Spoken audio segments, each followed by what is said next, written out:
기도하고 시작해 보겠습니다. 사랑과 은혜가 많으신 하나님 감사합니다. 화요일 저녁 피곤한 몸을 이끌고 또 하나님의 진리의 말씀을 또 알고자 하는 마음으로 함께 모였습니다. 성령께서 이 자리에 주인 되어 주셔서 우리들의 머리를 다시 한번 지혜롭게 해주셔서 하나님의 뜻을 알 수 있는 시간, 또 다시 하나님의 은혜로 새로워지는 귀한 시간 되도록 주님 도와주옵소서. 또 이 부족한 종이 강의를 합니다. 성령께서 도와주시지 않고서는 하나님의 진리의 말씀을 우리 성도님들의 마음에 와닿게 강의하기가 쉽지 않음을 고백하오니, 성령께서 이 시간 부족한 종 도와주시고 이 자리에 함께 임재하여 주셔서 하나님의 거룩한 은혜가 있는 귀한 시간 되게 하여 주옵소서. 감사드리며 살아계신 우리 주 예수 그리스도 이름으로 기도드립니다. 아멘. 계속 좀 밀리는 게 좀 있어가지고요. 오늘 3일체를 빨리 끝내고 이제 가능한 근대까지만 하고 좀 방학하는 걸로 마음을 먹고 이렇게 진행 한번 해보겠습니다. 그리고 계속해서 이 그림은 우리가 기초적으로 좀 알고 있어야 되고요. 오늘 3일체 얘기할 때, 그리고 빨간색 보이시죠? 요 위에 요 사람 얘기가 좀 나올 거예요. 요 사람이 이제 플로티노스라는 사람인데 신플라톤주의자거든요. 플라톤, 아리스토텔레스, 여기 소크라테스. 요 플라톤에게서 한 400년, 500년 뒤의 사람, 요 플로티노스라는 사람에 대해서 오늘 3일째 얘기를 좀 해보도록 할 겁니다. 이제 뭐 지난주에 이렇게 다 어거스틴에 여기까지 다 얘기했었죠. 펠라기우스주의와 반펠라기우스주의. 오늘날에도 뭐 이런 생각들이 여전히 반복되고 있다는 것을 우리가 기억해 보면서, 우리가 신앙생활을 점검해보고 따져보지 않고 하다 보면 나도 모르는 사이에 펠라기우스주의에 기울을 수 있고 반펠라기우스주의에 기울을 수 있다는 점을 우리가 생각해보고 잘 한번 신앙생활 해보자. 뭐 지난주에 그런 얘기 나눴습니다. 오늘은 이제 삼위일체를 얘기할 건데요. 삼위일체를 얘기하기 전에 삼위일체에 대해서 어떻게 생각이 드세요? 답이 있을까 없을까? 신앙생활 하면서 질문도 해보셨을 것이고, 저도 사실은 한번 말씀드렸던 것 같은데요. 대학교 다닐 때 교회를 떠나려고 했었던 이유 중에 하나가 삼위일체 문제였거든요. 그때는 어렸으니까 또 혼자 되게 잘난 척했던 시절이었잖아요. 대학교 철학과 이렇게 다니면서 내가 이해할 수 없는 것은 없다. 사람이 만든 모든 말, 사람들이 만든 모든 것은 내가 다 이해할 수 있다. 삼위일체도 나를 이해시켜라. 나한테 이해가 되지 않는다면 틀린 거다. 그렇게 생각을 했었어요. 그래서 삼위일체를 아무리 설명해도 3이면 3이지. 하나면 하나지. 왜 셋이 하나냐? 말이 안 된다. 그래가지고 그것 때문에 논쟁의 그 예전의 결과를 보았을 때 합리적인 추론에 따라서, 합리적인 토론에 따라서 우리가 삼위일체를 믿기로 하자라고 결정 내리지 못했고, 결국에는 어떻게 보면 정치력이었다라는 것들이 이제 보게 되는 거죠. 그럼으로써 이제 그때 제가 이제 기독교에 대한 약간 실망을 한 거죠. 아, 진리가 없는 거 아니냐, 여기에는. 뭐 이렇게 해서 나를 이해시키지 못한다면 믿을 수 없다. 그래서 교회를 좀 떠나려고 했었던, 그래서 좀 방황을 했었죠. 뭐 교회를 안 나간 건 아닙니다만 교회 왔다 갔다만 했었던 시절이 있었죠. 그러다가 이제 나중에 하나님의 은혜로 또 이제 여러 사람의 도움으로 삼위일체를 어떻게 바라봐야 되는지에 대해서 이해하게 되었는데, 그때 그 이해도 좀 부족한 이해였어요. 왜냐하면 많은 분들이 이것은 설명할 수 없기 때문에 믿으면 된다, 믿음으로 알 수 있다 정도 얘기했기 때문에 제가 알겠습니다, 그냥 믿어보겠습니다. 여기가 좀 문제가 있어요. 여기 끝에가. 하여튼 뭐 그래서 믿어보겠습니다 했더니 이제 그게 은혜가 되면서 신앙생활을 계속하게 되었던 것이죠. 그래서 오늘 이 삼위일체 논쟁은 이미 초대교회에서부터 시작해서 오늘날까지도 사실 답이 없어요. 문제의 원인은 뭐예요? 예수가 메시아다라고 말했죠. 메시아라는 말은 예수가 곧 하나님이다라는 말이거든요. 예수가 하나님이라면 구약 시절 유대인들에게 나타났던 그 하나님은 누구냐는 거죠. 예수님이 이 땅에 계시는 동안에도 그 하나님을 아버지라고 얘기했잖아요. 그러면 그 아버지이고 예수는 따로 있지 않느냐. 또 예수님 비록 아버지와 나는 하나이다, 뭐 이렇게 얘기하기도 했었지만 그런 것들을 사람들이 별로 잘 이해하지 못한 거죠. 그래서 거기에 대한 질문이 나왔기 때문에 논리적으로 한번 설명해 보려고 많은 노력을 해왔지만 사실 속 시원하게 설명되지는 않았다. 그러니까 2000년 동안 계속해서 이 문제가 반복되어 왔고, 오늘날 신앙생활하면서 여러분도 오랫동안 교회 다녔잖아요. 그렇지만 이 삼위일체에 대해서 바르게 이렇게 설명할 수 있는 그런 신학적인 지식을 가지고 있는 사람들이 별로 없어요. 그래서 목회자들도 사실 이걸 설명하기가 쉽지 않기 때문에 조금 피해가는 그런 것도 있으나, 오늘 우리는 우리에게 주시는 지혜 안에서 우리가 가는 곳까지 가보는 겁니다. 그게 이제 좀 중요하죠. 그래서 질문을 이렇게 바꿔야 돼요. 질문을 예전에는 그랬거든요. 예전에 질문은 삼위일체가 가능한 거냐, 논리적으로 내게 설명해 줘라라는 것이 질문이었다면, 이제는 더 이상 그런 질문을 하면 안 되는 거죠. 그거는 합리주의자들의 질문이에요. 이신론자라고 말하는데, 이신론이라는 건 이성이 신이 되는 거죠. 우리가 생각하는 논리적 추론, 이것이 가장 중요하다고 생각하는 이신론이라고 말하는데, 이게 합리론과 과학주의와 겹치면서 하는 질문들이에요. 나한테 하나님에 대해서 설명해 줘봐. 뭐 그런 사람들 있잖아요. 하나님을 데려와봐. 그럼 내가 믿지. 그러면 누구나 안 믿겠어요. 누구든지 믿겠죠. 근데 그걸 설명하지 못하기 때문에 이 질문은 사실 맞는 질문은 아니다라는 거죠. 그런데 질문은 이렇게 바꿀 수가 있어요. 우리가 생각할 수도 없고 이해할 수도 없고 많은 공격을 받는 거잖아요. 야, 삼일체가 말이 되냐?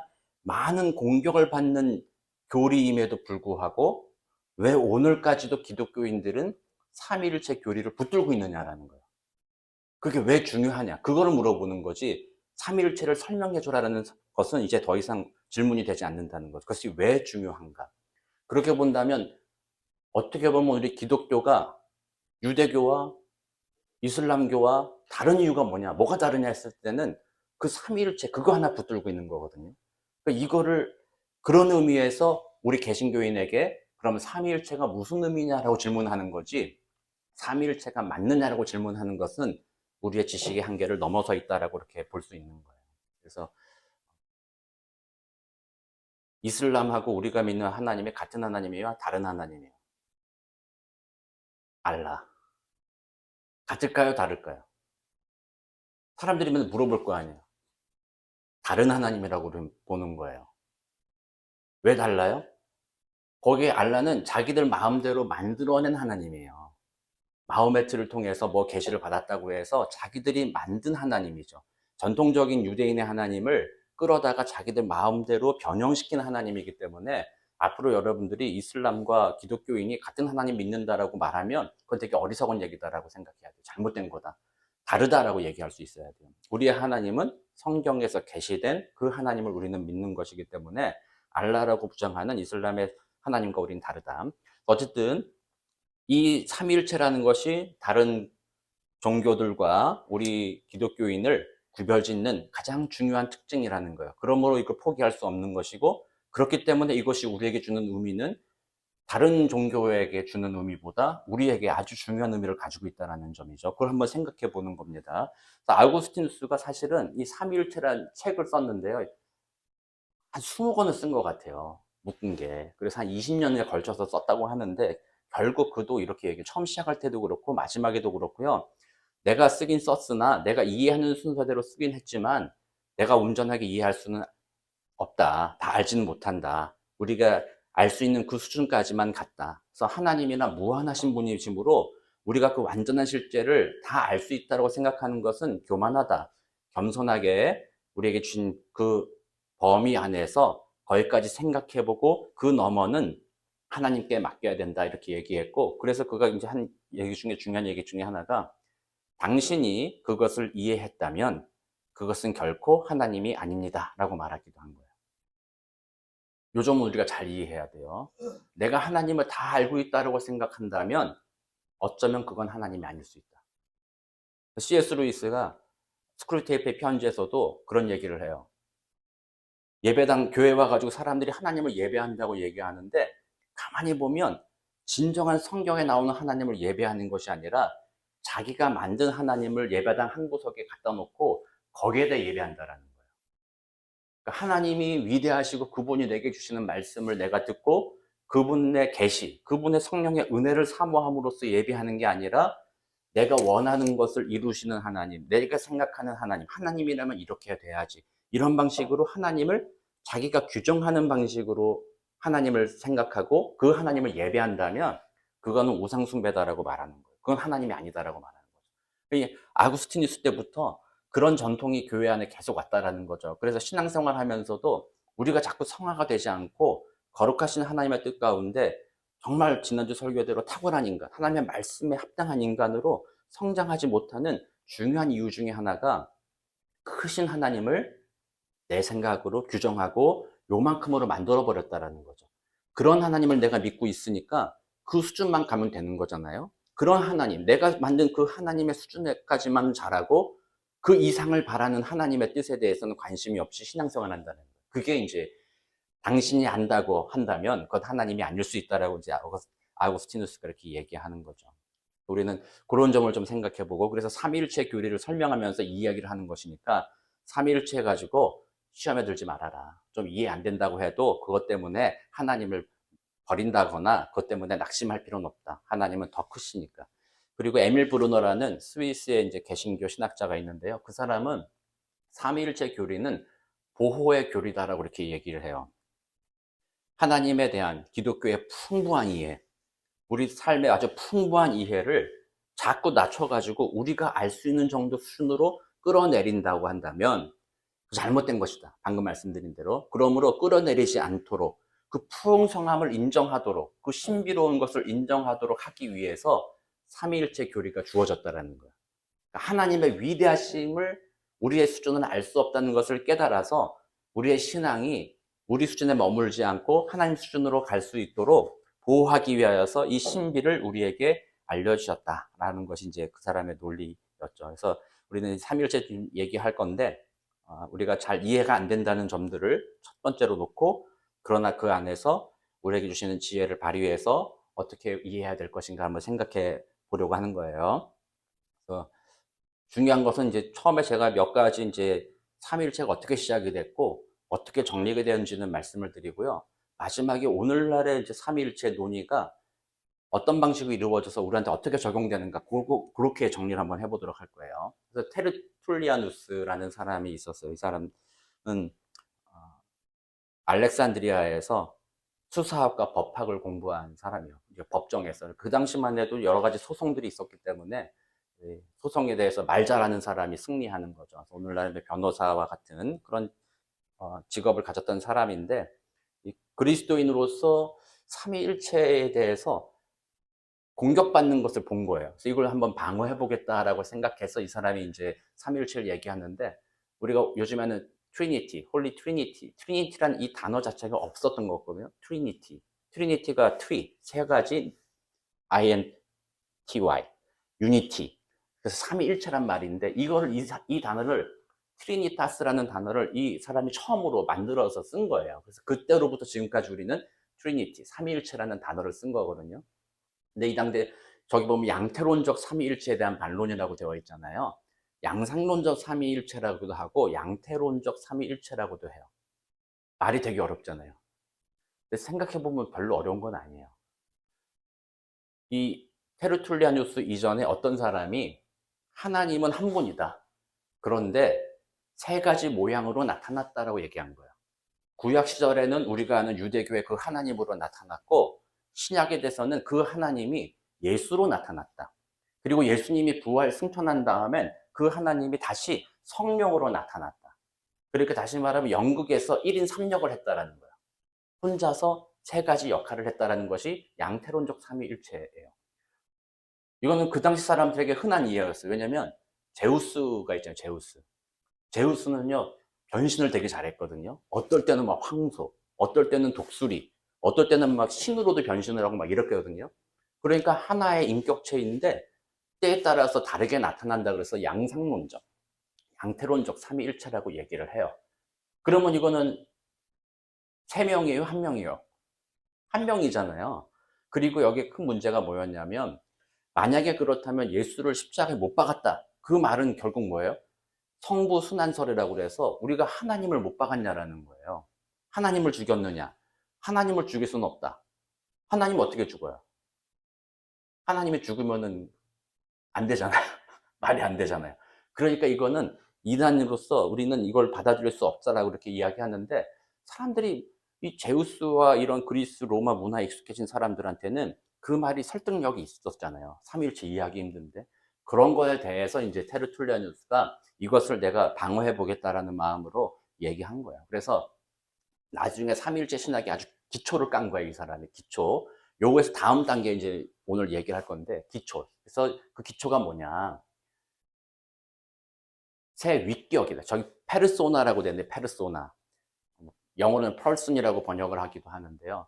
substantia. 이 말은 본질은 똑같지만 새 위격이 있다. 그래서 한 사람이 다른 가면을 쓴 게 아니라 실제로 세 명의 위격이 동시에 같은 본질로 존재한다라고 얘기하는 거예요. 그러니까 이게 이해가 안 되는 거예요. 그래서 거기서 위격이 따라서 하는 역할이 달라지는데 이게 경륜적 삼위일체라고도 말하는데요. 역할에 따라서 달라진다. 성부 하나님은 창조하시고 계획하시고 모든 것의 근원이 되시는 성부 하나님이 계시다. 그리고 성자 하나님이 또 계신데 그분은 성부에게서 영원히 나오셨다. 태어나셨잖아요. 나신 분이다. 그러나 이분은 영원부터 주와 함께 있었고 하나님과 함께 있었고 창조와 말씀의 계시에 참여하고 있었다. 그러니까 지금 이 말은 한 명이 이 가면 썼다 저 가면 썼다가 아니라 한 본질이지만 지금 성부와 성자가 따로 있다라고 얘기한 거예요. 거기에 대해서 또 성령 하나님도 있다. 처음에는 사실 하나님과 성자 예수님의 문제만 따졌어요. 그러면 성령은 뭐 당연히 뭐 해결되겠지 생각했는데 사실 세 번째도 쉽지 않은 문제였거든요. 어쨌든 그래서 새 위격이 따로 있다. 그래서 우리는 이거를 경륜적 삼위일체라고 그래서 하나님이 계획하시고 구약 시절의 하나님은 구속을 계획하시고 그 다음 그 계획을 위해서 이 땅에 오셔서 계획을 실행하신 예수님이 계시고 그 예수님이 그 일을 만드셨을 때 구원의 길을 만드셨을 때 그것을 믿고 그것이 나의 것이 되게 하도록 적용시켜 주시는 성령 하나님이 계시다. 그래서 이 세 사람이 각 세 위격 다른 사람들이지만 함께 협력하여서 이 구속의 사역을 이루었다. 그러므로 삼위일체다. 라고 얘기하는 거예요. 자, 이렇게 들어도 이해는 안 되죠. 세 명 같아 보이죠. 이게 문제예요. 그러니까 삼위일체가 계속 그런 거예요. 아무리 설명을 해도 들어보면 세 명 같아 보이거나 한 명 같아 보이거나 둘 중에 하나라는 거예요. 답이 없다라는 거죠. 그래서 이렇게 설명한 거예요. 그래서 이 사람도 요 정도까지만 설명을 했어요. 그래서 성부가 문제점이 뭐냐 그러면 성부가 가장 높으냐? 세 명 중에 위기질서가 있느냐라는 질문이 나온 거죠. 왜냐하면 성자는 하나님께서 나와줬다고 얘기하잖아요. 그러면은 낳은 사람이 더 원래 있었던 사람 아니겠어요? 그러니까 성부가 더 높은 분이다. 거기에 성자가 나왔고 거기에 또 하나님이 성부가 성령을 나오게 했다. 그래서 종속론적인 삼위일체가 세 분이 동일한 권위가 아니라 성부가 있고 그 밑에 성자가 있고 성령이 있다. 이 위계질서가 있는 삼위일체에 대해서 이제 얘기한 거죠, 처음에. 그래서 테르툴리아누스라는 사람이 처음 계획한 거는 삼위일체, 기여한 거는 삼위일체라는 말을 만들어내가지고 오늘날 우리들이 그 용어로서 이 개념을 생각할 수 있게 도와줬다라는 점이 그 사람의 이제 기여이다.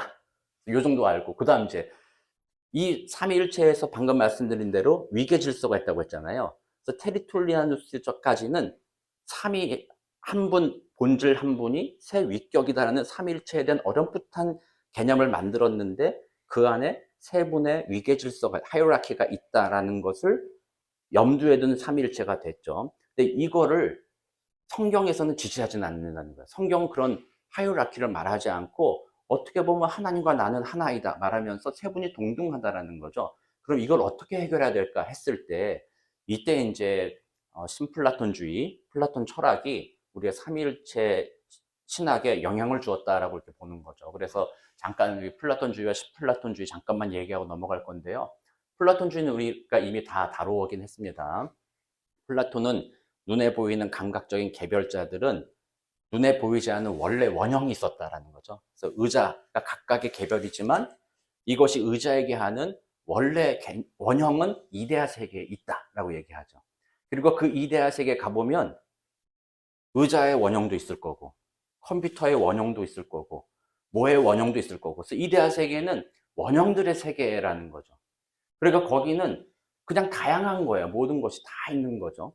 그런데 플라톤이 보았을 때 그렇게 다 다양하다고 한다면 통일성이 없는 거죠. 그 다양한 것을 어떻게 조화시키겠는가? 어떻게 그 다양한 것들이 의자가 여기 있게 하고 뭐 피아노는 저기 있게 하고 어떻게 이데아 세계가 조화가 될까? 이데아 세계가 조화가 되지 않는다면 혼돈의 세계이므로 그 이데아는 우리가 추구할 거가 안 된다라는 거죠. 그래서 할 수 없이 플라톤이 이데아 세계에 이데아가 있다. 그 이데아 전체를 질서 잡는 보다 더 궁극적인 이데아가 있다. 그게 선의 이데아다라고 이렇게 얘기한 거야. 선의 이데아. 그래서 이 선이라는 말이 그냥 저기 써 있는데 굿이야, 굿. 좋은 이데아. 그게 모든 존재하는 것들의 원형으로서의 이데아 세계를 존재하게 하는 원형으로서 선의 이데아가 있다. 그래서 이 선의 이데아는 결국 그로부터 모든 것이 흘러나왔고 그로부터 모든 것이 자리 잡고 정리가 되었다. 그래서 이데아의 세계가 선의 이데아로 정리가 되었으니까 그 이데아를 본받은 이 세상도 이데아에 따라서 정리가 된다라고 말하는 거예요. 그래서 3단계가 있는 거예요. 현실이 있고 이데아 세계가 있고 그 너머에 최고의 선인 이데아가 있다라는 것이 이제 플라톤의 이야기였죠. 근데 플라톤은 그렇게만 얘기하니까 사실은 현실이 그러면 어떻게 될까? 여기 관심이 좀 많았어요. 그래서 플라톤의 철학 중에 약간 비논리적인 부분이 그 최고의 이데아, 그걸 선이라고 말한 것 자체가 사실은 잘못된 거예요. 그 최고의 이데아는 그 혼자 있어야 되잖아요. 자기 혼자 있어서 다른 모든 것들이 가능하게 해줘야 된다는 거잖아요. 그런데 만약에 이 이데아를 너는 누구야? 이렇게 해버리면 제한이 되는 거죠. 그러면 나는 누구면 내가 아닌 어떤 것이 또 있나? 이렇게 된다는 거예요. 그래서 최고의 이데아를 그냥 이데아로 놔두지 않고 선의 이데아라고 말하는 것 자체가 사실은 플라톤이 말하고자 하는 자신의 철학에 대해서 실수한 거다.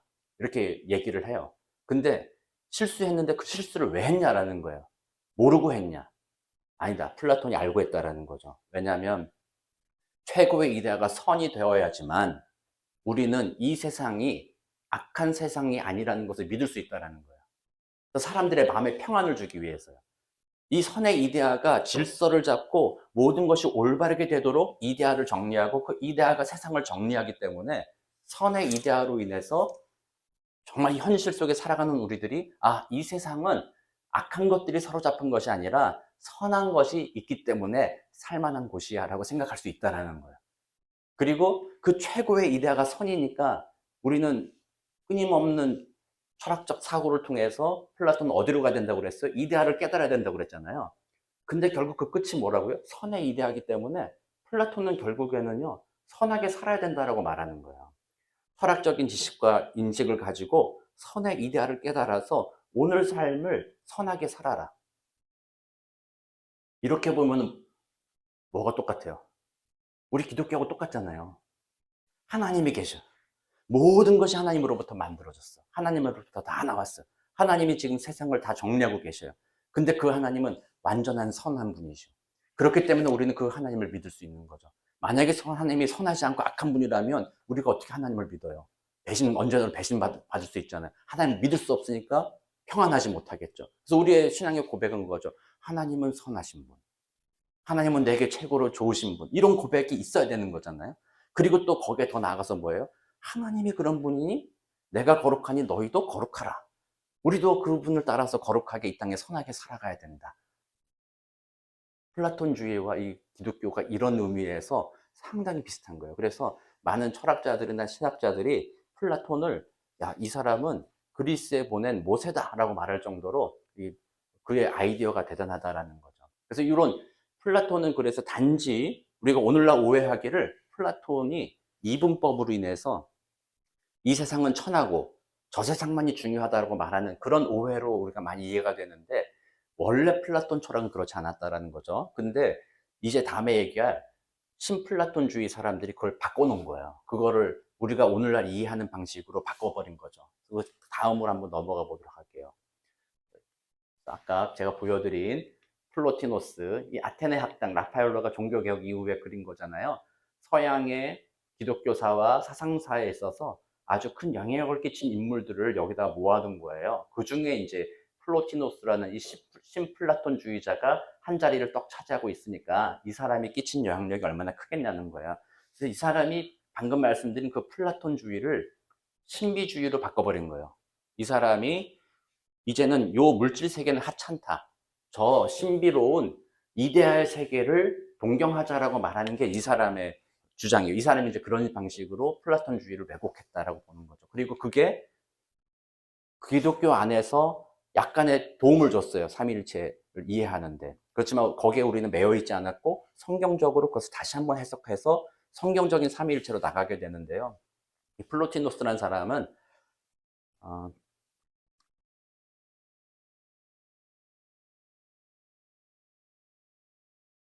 몸에 병이 좀 있었던 사람이래요. 그래서 문둥병과 같은 피부병을 가지고 있었기 때문에 육신에 대해서 혐오했다는, 자신에 대해서. 그러니까 몸에 이렇게 그렇게 사람들한테 그 당시만 해도 이렇게 병이 있으면 사람들이 막 가까이 하기 싫어하고 혐오하고 하잖아요. 그러니까 사람들 사이에서도 혐오받고 스스로도 그 육신에 대해서 혐오했다라는 거죠.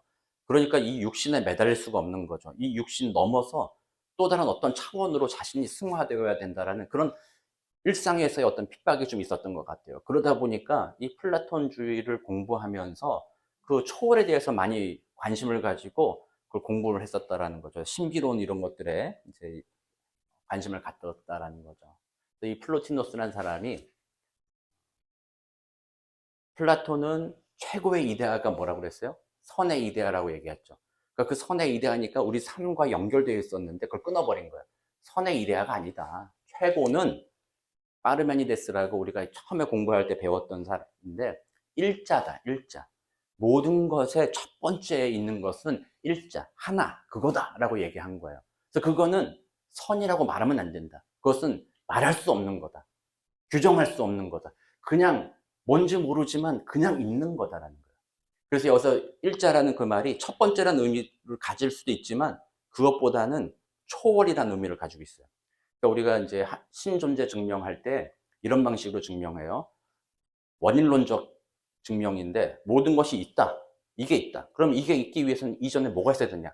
이거 만들려면은 재료가 있어야지. 재료? 재료가 있지. 재료는 또 어디서 나냐? 그건 어디 있었다. 그럼 그건 어디서 나냐? 이렇게 모든 것의 원인을 따져가다 보면 제1원인, 모든 것의 가장 근본적인 원인이 뭐가 있냐?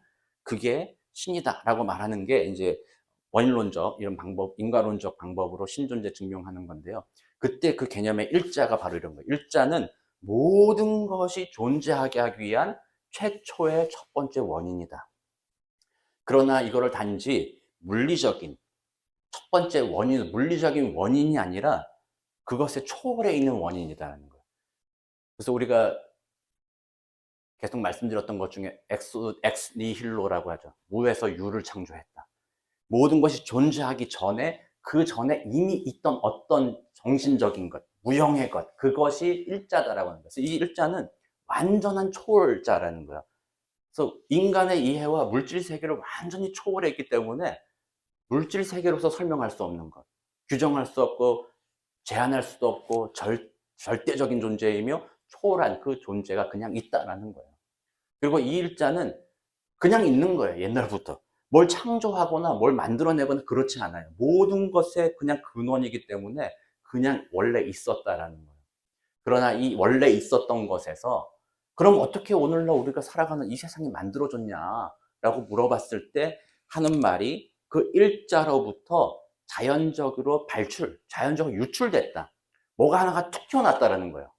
아무것도 없는 그 존재 무에서 뭔가가 툭 튀어나왔는데 그게 바로 정신이다. 정신. 어렵죠. 정신이라는 거예요. 그러니까 이 정신도 눈에 보이지 않는 무형의 무엇인가예요. 근데 이 정신이 지금 이 창조 세계에 대한 아이디어를 가지고 창조 세계를 만들어 갔다는 게 그 사람이에요.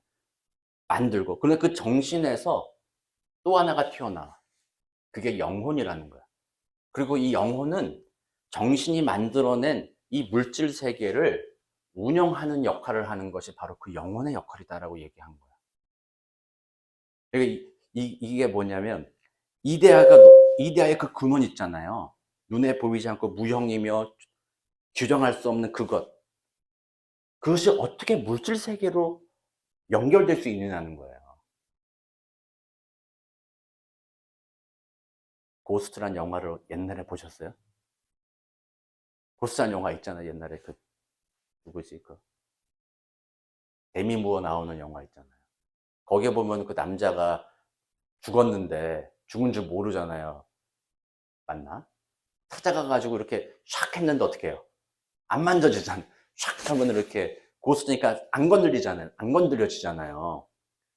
어떻게 그 고스트, 물질을 초월한 영의 세계, 그것이 어떻게 이 딱딱한 물질의 세계를 건드릴 수 있냐는 거예요. 우리는 영리 막 여기 벽도 통과하고 막 이렇게 한다고 그러잖아요. 그럼 벽을 통과하면 오케이, 좋았어. 그럼 벽을 통과하는 게 어떻게 이 벽을 움직이냐는 거예요. 이 물질 세계를. 그러니까 그게 설명이 안 되는 거예요. 사실 그 연결이 될 수가 없는 일이죠. 그러니까 플라톤주의자들, 신플라톤주의자들이 그 완전한 일체, 일자, 완전히 분리돼서 초월적인 존재가 어떻게 물질을 바로 만드냐. 그건 안 된다. 물질을 바로 만들 수 없고, 물질과 초존재자 사이에 중간에 여러 단계를 거쳐서 이 물질이 나왔다. 그래서 그 중간에 나온 단계가 방금 말씀드린 대로 첫 번째 정신, 두 번째 영혼, 그리고 영혼이 실제적으로 이 물질 세계와 컨택하면서 물질 세계가 돌아가게 만든다라고 말하는 게 이제 신플라톤주의라는 거예요. 좀 이해가 되세요?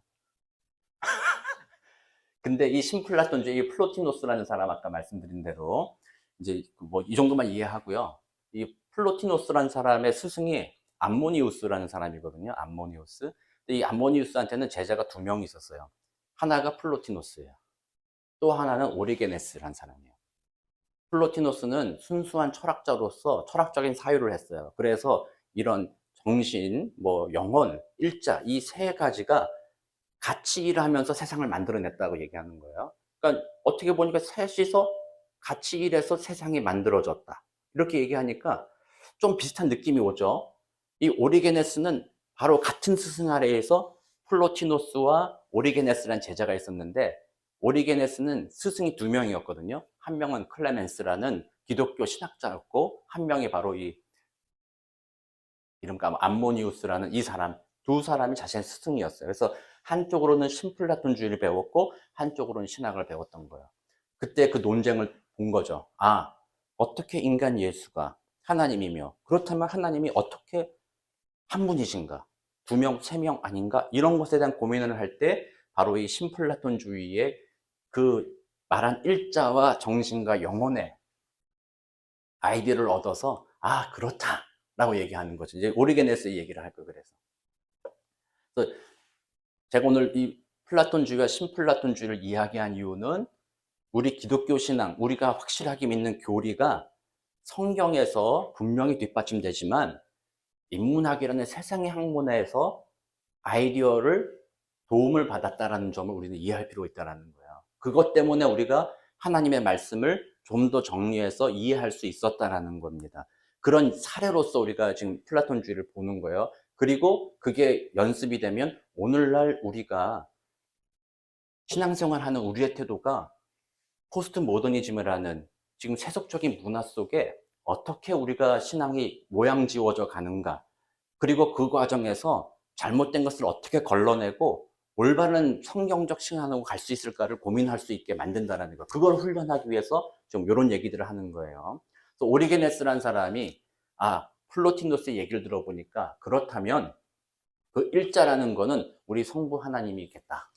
그 하나님은 모든 것의 원천이며 모든 것보다 뛰어나신 분 아니겠느냐.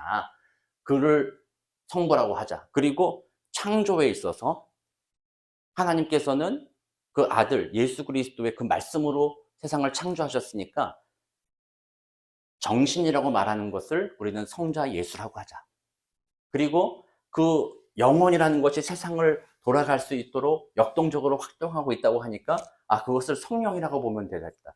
그래서 성부와 성자와 성령이 이렇게 힘을 합하여 세상을 창조했고 세상이 지금까지 지내가고 있다라고 우리가 이해하자라고 주장한 게 바로 이 오리게네스의 주장이죠.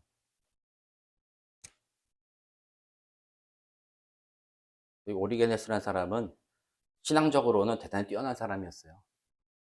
이 사람이 신앙생활을 할 때는 기독교 박해가 심했던 때였거든요. 아버님이 아버지가 붙잡혀 갔는데, 오리게네스가 아들인데요. 아버지에게 편지를 썼어요. 아내와 아들들은 걱정하지 말고 순교하세요. 그리고 자기도 평생 순교하려고 막 어떻게든 하려고 열심히 믿음을 지키고 살았던 사람이고요. 또 한편으로는 예수님께서 마태복음에서 이혼에 대해서 얘기하면서 성적으로 범죄하는 것보다는 혼자 사는 게 낫다, 뭐 이런 얘기를 하는 거를 듣고 나서 예수님이 그랬죠. 태어날 때부터 고자가 되는 사람도 있고 스스로 고자가 되는 사람도 있다. 자신의 성적인 기능을, 성기를 잘라버린 사람도 있다, 이렇게 얘기했는데, 오리게네스가 그 말을 듣고요, 자기의 성기를 절단해버린 거, 스스로. 그랬던 사람이에요. 그만큼 자기가 신앙을 지켜보겠다라고 믿었던 사람이고, 신앙의 진실이었던 사람인데, 그 당시 많은 이방인들과 많은 사람들이 하나님과 예수 그리스도에 대해서, 관계에 대해서 조롱하고 잘 이해하지 못하겠다, 이런 것들에 대해서 고민하면서 진심으로 고민해서 주장했던 내용, 바로 신플라톤주의를 가져다가 이게 말하게 된 거죠. 그래서 일자인 하나님, 정신인 예수님, 영혼인 성령님이 나왔다, 이렇게 그것을 설명을 한 거예요. 그래서 그 세 분이 함께 힘을 합하여 세상이 존재하고 존재해가고 있다라고 얘기하고 있는데, 거기서 문제가 또 하나 발생한 거죠. 신플라톤주의에서는 세상을 뭐가 창조했다고 그랬어요? 정신이 창조했잖아요. 여기서 이제 성자 예수님을 얘기한다고 그랬잖아요. 그런데 그렇게 보니까 위계 질서가 생겨버리는 거죠. 하나님이 계시고 그 다음에 성자가 있구나, 하나님으로부터 나왔구나, 뭐 이런 거예요. 그래서 하나님으로부터 나왔으니까 안 나왔었던 때가 있는 거 아니냐, 예수님이 없었던 때가 있는 것 아니냐라고 얘기하는 거죠. 이제 그게 나중에 논쟁이 돼요. 오리겐은 거기에서 답을 못 하는 거예요. 그건 아닌 것 같은데, 또 그렇다고 그것도 틀린 거라고 말할 수 없고, 그런 것 같기도 하고, 이래서 오리게네스는 삼위일체 하나님이 세 분이서 위격으로 서로 협력하면서 일을 하신다라고는 얘기했지만, 그 안에 위계 질서가 있느냐 없느냐에 대해서는 왔다 갔다 했어요. 어떤 때는 모두가 동등하다, 어떤 때는 아니다, 하나님만이 계셨고 성자는 거기서 나오신 분일 수도 있다, 이렇게 왔다 갔다 얘기를 할 수밖에 없었어요. 설명하기 어려웠기 때문에. 그래서 마지막으로 이 오리게네스의 이런 주장에 따라서 파가 두 개로 나눠요. 하나는 오리게네스 우파, 하나는 오리게네스 좌파. 오늘날 말하는 것도 둘로 나눠졌다는 거예요. 그래서 그 오리게네스 우파는 하나님의 단일성을 강조해서 세 분이 동등하다는 점을 강조하는 사람들은 오리게네스 우파였어요. 이 사람들은, 오리게네스는 그렇게 생각했다, 삼위일체가 세 분의 위격이 하이어라키가 없이 동등하다라고 주장한 게 우파. 이 사람들이 서방교회 사람들이에요. 이거 기억해야 돼요, 서방교회. 그 다음에 또 한편에서는 아니다, 오리게네스가 어떤 때는 이렇게 얘기했다, 그 안에 그 신플라톤주의자들처럼 위계질서가 있다, 하나님 아버지가 있고 성자 예수가 있고 그 밑에 성령이 있다, 요거는 우리가 잊지 말자, 이것을 오리게네스 좌파라고 얘기하고요. 이 사람들이 오늘날의 동방정교회 사람들이에요. 이 차이를 이해해야 돼요. 삼위일체 안에 위계가 없다. 그래서 우리는 어떤 신앙을 가지고 있어요? 우리는 동방정교회의 전통이 아니라는 서방교회 전통으로 살아왔잖아요. 로마 카톨릭에서 종교 개혁해서 오늘날까지 오기 때문에 우리들이 가지고 있는 삼위일체로는 세 분의 위격이 있으나 세 분은 서로 동등하다라는 것이 우리들의 신앙이죠. 그러나 동방정교회는 위계 질서가 있다, 요게 동방정교회. 그 차이점이 있다. 그래서 나중에 이게 필리오케 논쟁이라고 하는데요, 요 차이 때문에 동방정교회와 서방교회가 완전히 결별을 한 거예요. 그래서 나눠지기 시작한 거예요. 그게 가장 중요한 필리오케 논쟁이라고 해서, 그거를 좀 이따가 다시 말씀을 드리도록 할게요. 그래서 성부, 성자, 성령은 본질적으로 하나지만 각기 구별된 위격으로 존재한다, 그 정도까지만 얘기했다. 그러나 이 사람은 약간 서열적인 게 있지 않겠나라는 어조를 띄어서 둘로 나눠졌다. 이게 이제 오리게네스에 대해서 이해한 삼일체론입니다. 다. 자, 그래서 이제 그의 주장에 따라서 오리게네스 좌파에 있는 사람이 아리우스라는 사람이고, 오리게네스 우파에 있는 사람이 아타나시우스라는 사람이에요. 이 둘 사이에 논쟁이 붙은 거예요. 그러니까 이거는 로마 교회가 콘스탄티노플, 그 사람이 콘스탄티누스 제제가 318년 밀라노 칙령, 313년 밀라노 칙령으로 기독교를 박해하지 마라 공인해 줬는데 자기는 기독교인이었잖아요. 근데 기독교인들이 자꾸 서로 싸운다고 했잖아. 제가 지난주에 말씀드렸다시피 삼위일체에 관련해서도 그렇고 성육신에 관련해서도 그렇고 자꾸 여러 가지 다른 이야기를 하니까 한 나라를 다스리는 대제로서 내가 기독교인인데 내가 뭘 믿어야 되냐, 우리 이 믿음을 통일해야 되지 않겠냐. 그래서 콘스탄티누스 대제 아래에서 여러 번의 공의회가 열려요. 그래서 각 곳에 뛰어난 주교들, 뛰어난 리더십들을 한 곳에 모이죠. 그래서 우리가 잘 아는 니케아 공의회, 뭐 칼케돈 공의회, 뭐 이런 공의회들, 콘스탄티노플 공의회, 이런 공의회들이 여러 번 열리게 돼요. 그래서 그 자리에서 모여서 얘기를 하는 건데요.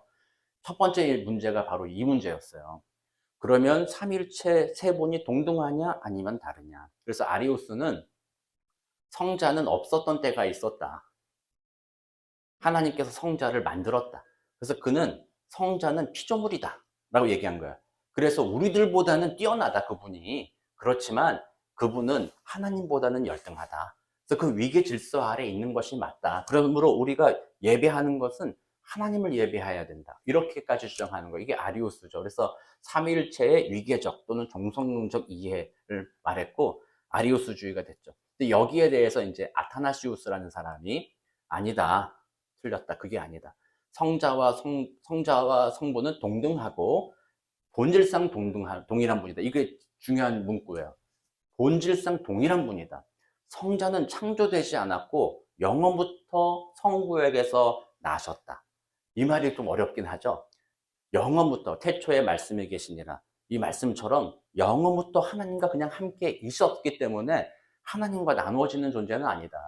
인간의 구원은 오직 참 하나님이신 성자를 통해서만 가능한데 만약에 이분이 하나님이 아니라고 한다면 우리들의 구원은 불가능하다. 말이 안 된다. 하나님만이 우리의 구원의 주인이신데, 하나님만이 우리를 구원하시는데 성자가 하나님이 아니라면 우리의 구원론도 다 틀렸고 예수 믿을 이유가 없는 거 아니냐, 이런 논쟁을 폈어요. 그래서 결국 그 니케아 공의회에서 아타나시우스의 주장을 우리는 옳게 여기자. 그래서 그때 결정한 게 동일 본질, 성부와 성자는 같은 본질을 가지고 있다. 그 안에는 위계 질서가 없다. 그 안에는 세 분이 동일한 위격을 가지고 각자 주어진 역할에 따라서 그 일을 감당하신다라고 결정을 한 거예요. 그래서 이제 이렇게 해서 삼위일체에 대한 기본적인 논쟁이 종결이 됐죠.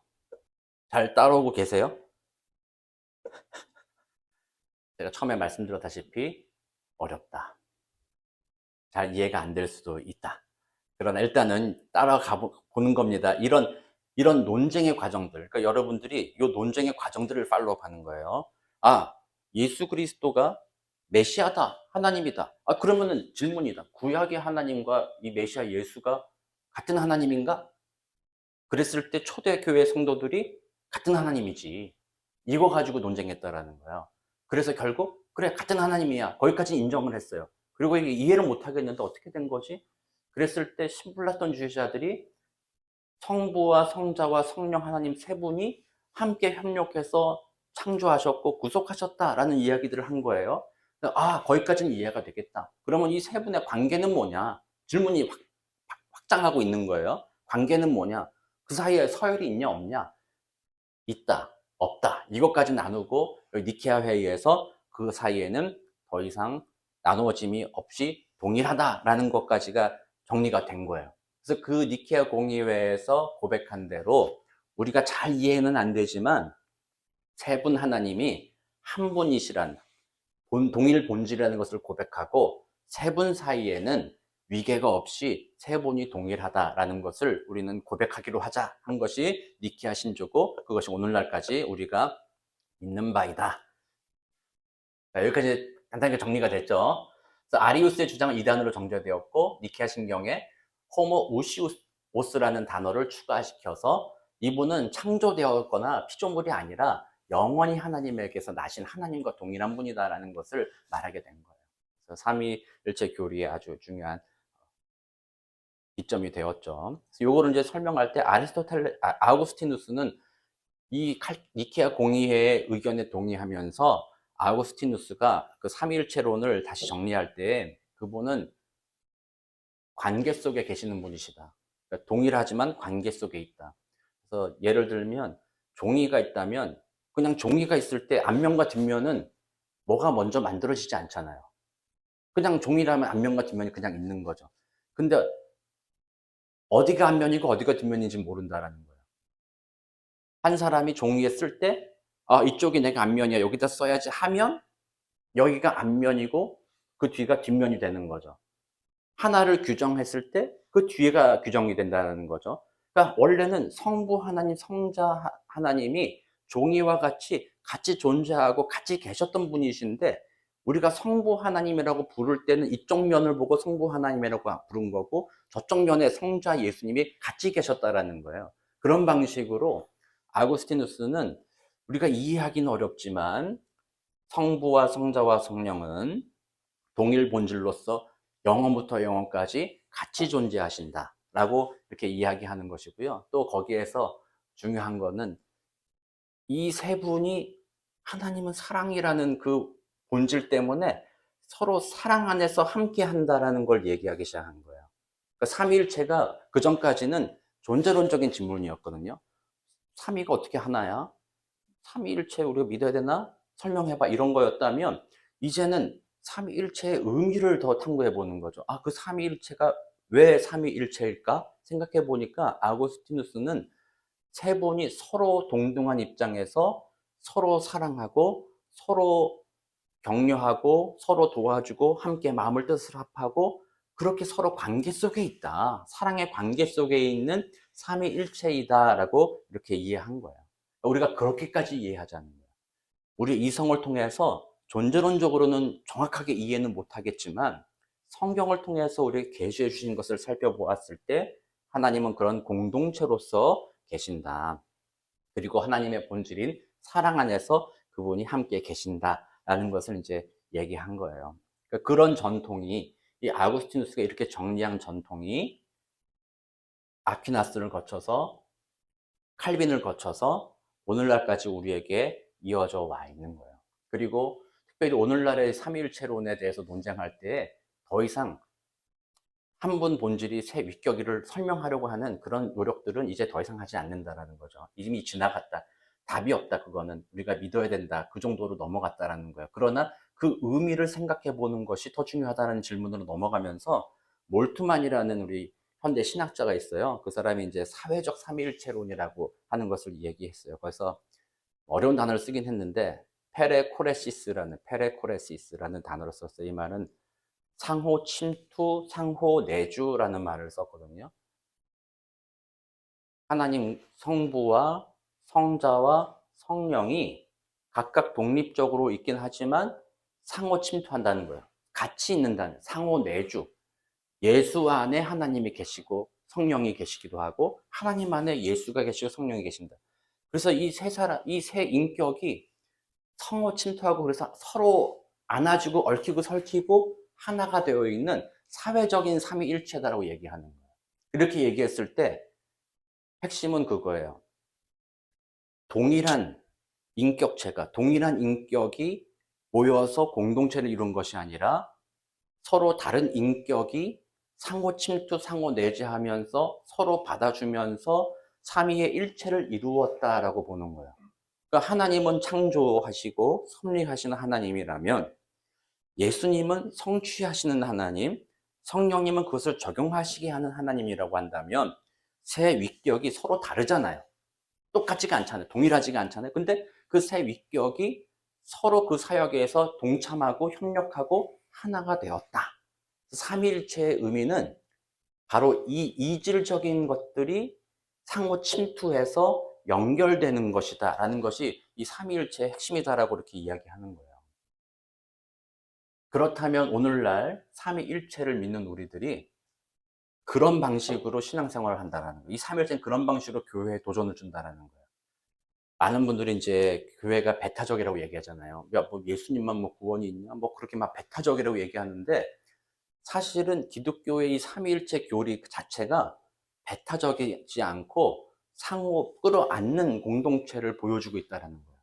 아까 말한 신플라톤주의의 일자야말로 배타적이에요. 그 일자는 초월적인 존재거든요. 자기 혼자만 있어요.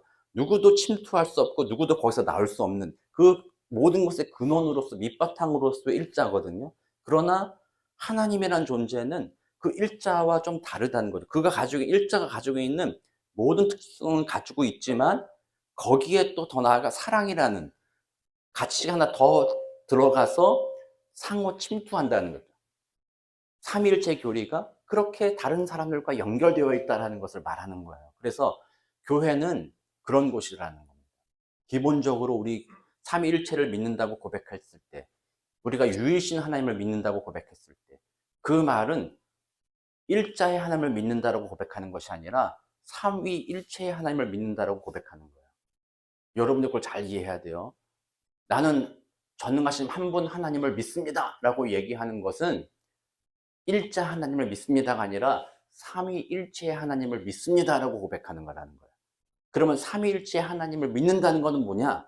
그분이 그 안에서 다른 이질적인 것들을 끌어안는 하나님이십니다. 그것이 그 하나님 삼위일체의 본질입니다. 그것이 우리들에게 의미를 그렇게 전하고 있습니다라고 고백한다라는 거고, 그 믿음 안에서 구원받은 하나님의 백성이라면 그와 같이 공동체로서의 삶을 살아간다는 거예요.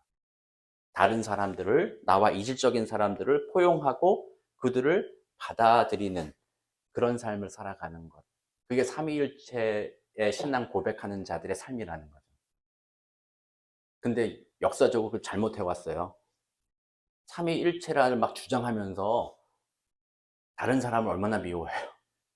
삼위일체라만 말하면서도 내가 옳다 따지면서 얼마나 다른 사람을 이렇게 배척하고 배제하는 그런 삶을 살아왔어요. 그래서 이 삼위일체를 바르게 다시 이해해 보면 우리는 아 그렇구나, 하나님은 포용하시는 분이시구나, 이걸 알 수 있다라는 거예요.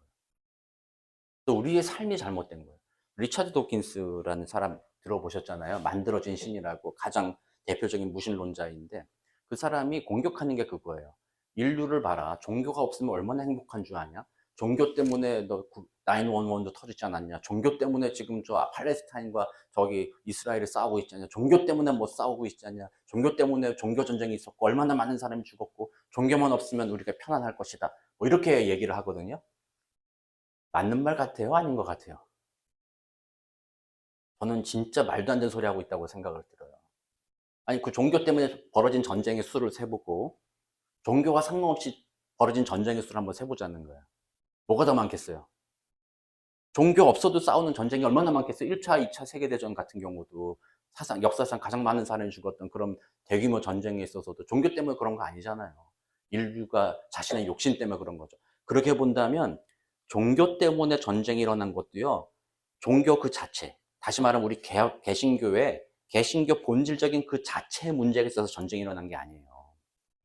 인간의 욕심이 하나님의 말씀을 왜곡하고 자신의 욕심을 이루기 위해서 기독교라는 종교를 이용해서 전쟁이 일어난 것이지, 기독교라는 본질을 아는 사람이라면 전쟁과 그런 미움과 배척하는 삶을 살 수가 없다라는 거예요. 그래서 우리는 잘 이해해야 되는 거죠. 삼위일체를 믿는다고 한다면 삼위일체는 이질적인 것을 포괄하는 하나님이시다. 그러므로 교회는 죄인된 우리들을 하나님이 받아주셨다. 만약에 삼위일체가 그렇게 이질적인 걸 포괄하는 분이 아니라면 죄인을 받아줄 수 없는 하나님이시죠. 그러나 그 하나님은 죄인을 받아주셨다. 그래서 우리는 그 하나님, 삼위일체 하나님을 우리 개신교회의 가장 핵심 신앙 고백으로 삼는다라는 거예요.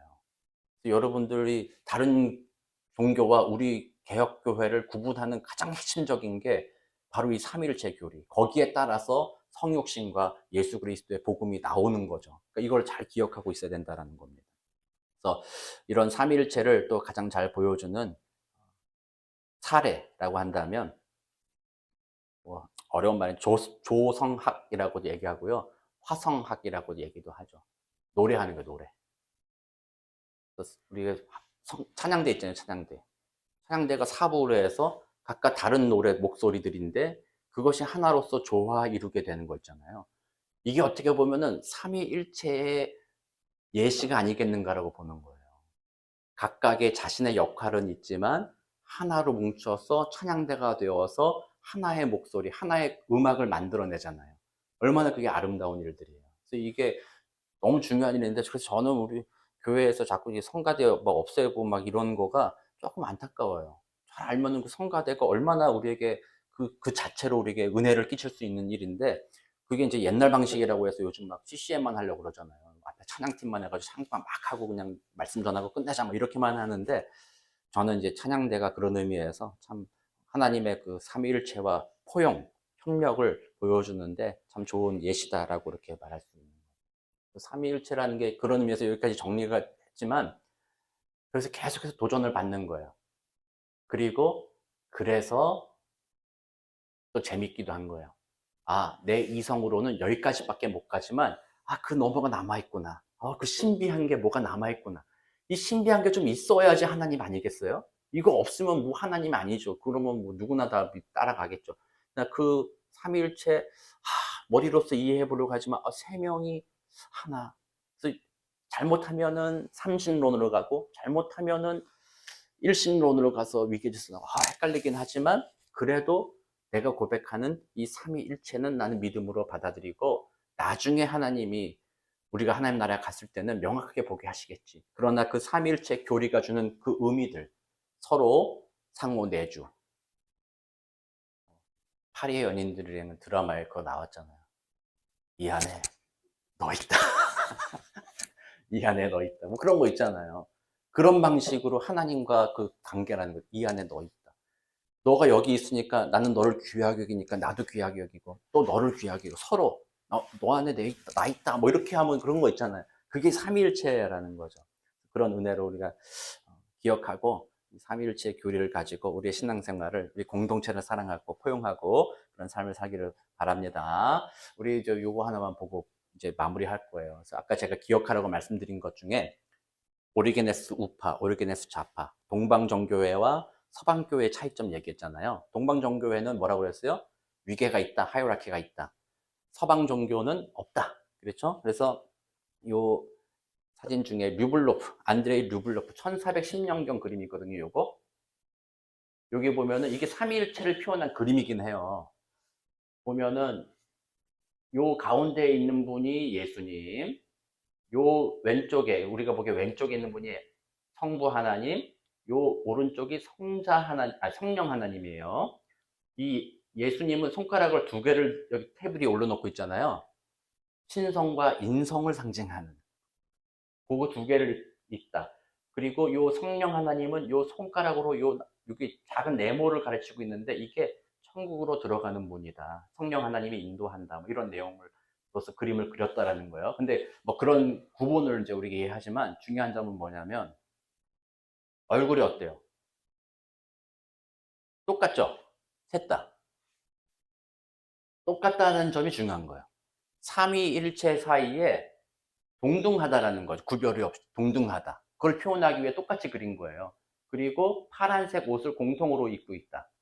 그래서 이 세 분은 세 위격으로 각각 존재하지만 결국 한 분이다라는 것을 가장 정말 애쓴 보람이 애쓰고 만든 그림이라는 거예요. 이게 서방 종교의 특징이죠. 그러면 여기 이건 동방교회의 특징이에요. 딱 봐도 아시겠죠? 누가 하나님이고 누가 성자고 누가 성령인지. 하나님, 예수님, 성령님이 이렇게 있죠. 여기는 위계 질서가 있다고 그랬잖아요. 그러니까 하나님이 제일 나이 많아야 되니까 할아버지처럼 그리고 하나님보다 낫어. 좀 더 젊으니까 예수를 그리고 성경에 성령이 비둘기처럼 내렸다고 하니까 비둘기처럼 그려서 마치 하나님 다음 예수님 다음 성령이 된 것과 같이 그린 거. 이게 삼위일체 그림이 동방정교회의 특징이다라는 거죠. 그러니까 이런 차이를 이제 기억하는 거죠. 그리고 여기에서 요 다음 단계 요게 필리오케 논쟁이라고 하거든요.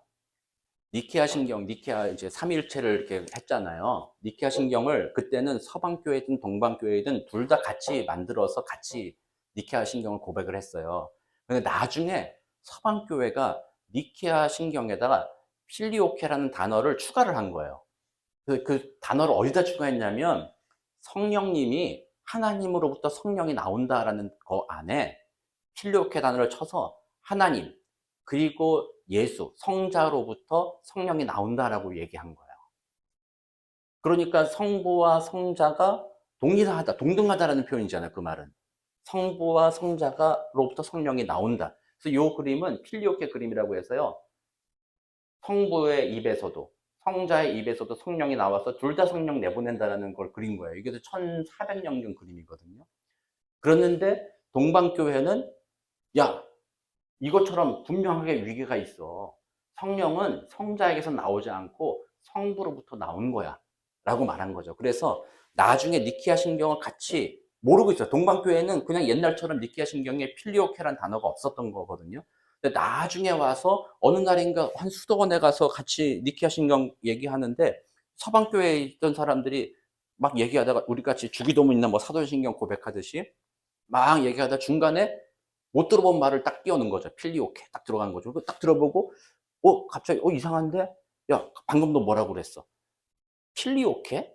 그걸 왜 넣은 거야? 그랬더니 서방교회는 하나님과 예수 그리스도는 동등하다. 성령님은 동일하다. 그러므로 하나님과 예수 그로부터 성령이 나온다라고 우린 고백한다 그랬더니 동방교회는 우리는 그거 믿지 않는다. 왜 우리가 니케아 신경에서 만든 원전을 너희들이 훼손했냐?